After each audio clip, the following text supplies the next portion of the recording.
मैरवा थाना क्षेत्र के बरासो के तुलसी यादव हत्याकांड का खुलासा 100 मिलने के एक दिन बाद भी पुलिस नहीं कर पाई है। हालांकि पुलिस ने इस मामले में आरोपित महिला और उसके पुत्र को गिरफ्तार कर लिया है। परिजनों को हत्याकांड के खुलासे का इंतजार है। मृतक के घर पर मातमी सन्नाटा पसरा हुआ है।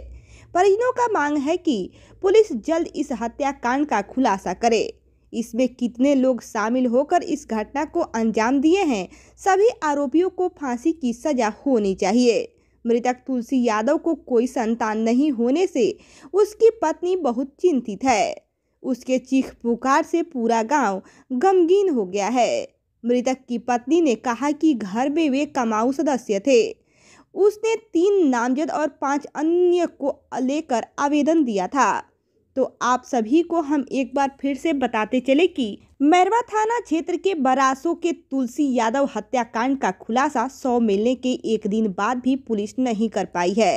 हालांकि पुलिस ने इस मामले में आरोपित महिला और उसके पुत्र को गिरफ्तार कर लिया है। परिजनों को हत्याकांड के खुलासे का इंतजार है। मृतक के घर पर मातमी सन्नाटा पसरा हुआ है। परिजनों का मांग है कि पुलिस जल्द इस हत्याकांड का खुलासा करे। इसमें कितने लोग शामिल होकर इस घटना को अंजाम दिए हैं, सभी आरोपियों को फांसी की सजा होनी चाहिए। मृतक तुलसी यादव को कोई संतान नहीं होने से उसकी पत्नी बहुत चिंतित है। उसके चीख पुकार से पूरा गांव गमगीन हो गया है। मृतक की पत्नी ने कहा कि घर में वे कमाऊ सदस्य थे।